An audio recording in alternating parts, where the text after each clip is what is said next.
La rubrica Friuli Lavoro è offerta da MAV, Men at Work.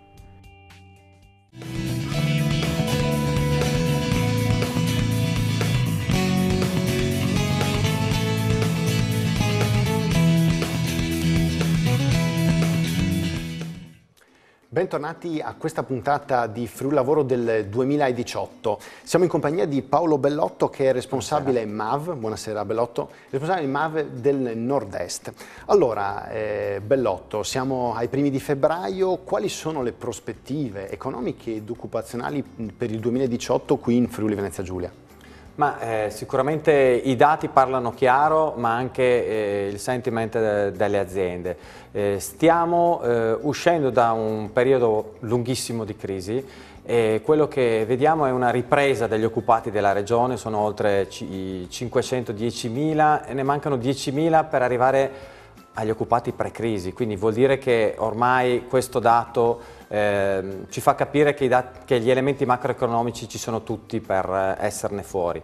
A livello poi di settori, sì. A livello di settori sicuramente noi vediamo che la manifattura, la metalmeccanica, il legno arredo sono i settori trainanti della nostra industria e qui nella regione stanno segnando dei dati estremamente positivi anche riguardo all'indebitamento, anche riguardo all'EBITDA, che poi vuol dire lo stato di salute delle aziende. Quindi su questo mi sento di dire che l'economia friulana è ripartita e che il 2018 sarà un anno sicuramente positivo per la stessa. Buone notizie quindi per chi ci vede. Chiaramente fra i nostri telespettatori ci sono anche persone che hanno perso un lavoro, così come ci sono imprese che fanno fatica invece a trovare professionisti da assumere, non ultimi anche i dati di Unioncamere Excelsior.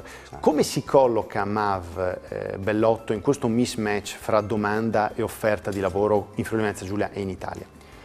Questo è un elemento paradossale, no? Ci sono aziende che non trovano le persone di cui hanno bisogno e migliaia di persone che cercano lavoro. È proprio un tema di competenze richieste. C'è un dato anche nella regione del Friuli Venezia Giulia, il 25% delle richieste non viene evaso per le aziende, non le trovano queste persone, 1 su 4.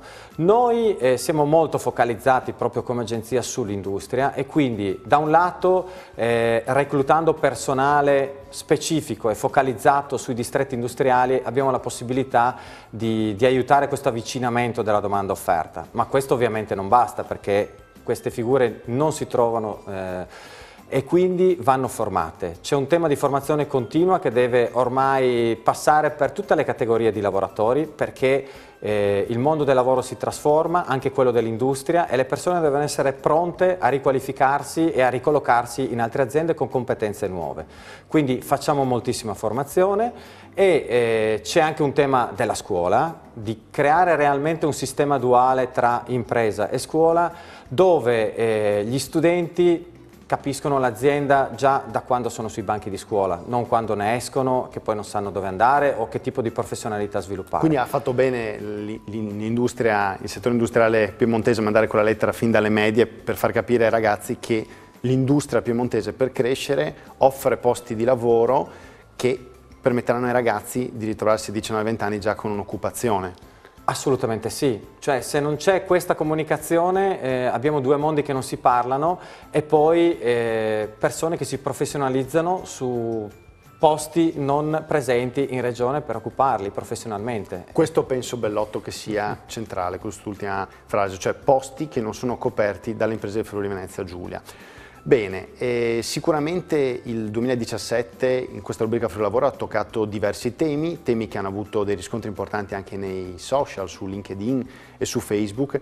Adesso stiamo per iniziare una collaborazione di nuovo che durerà svariati mesi, questo come somma gioia del sottoscritto per Friuli Economy e per Telefriuli. Se ci può dare Bellotto alcune anticipazioni sui filoni delle tematiche su cui si incentrerà Friuli Lavoro nel 2018.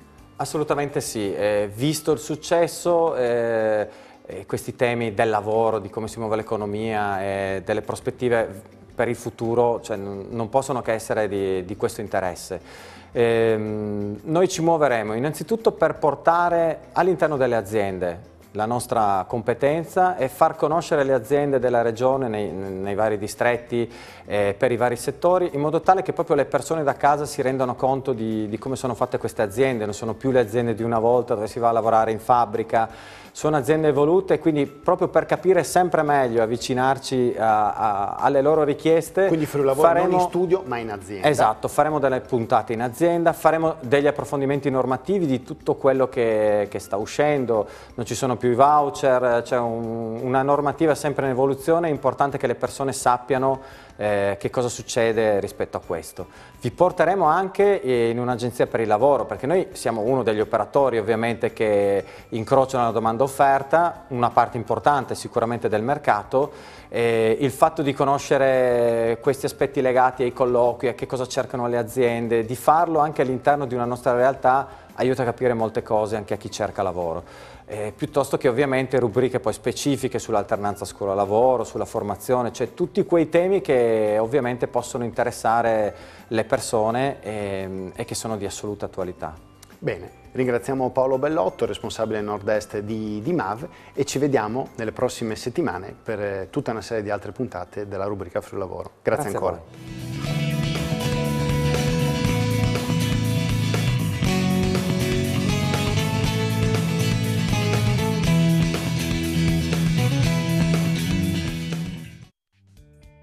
La rubrica Friuli Lavoro è stata offerta da MAV, Men at Work.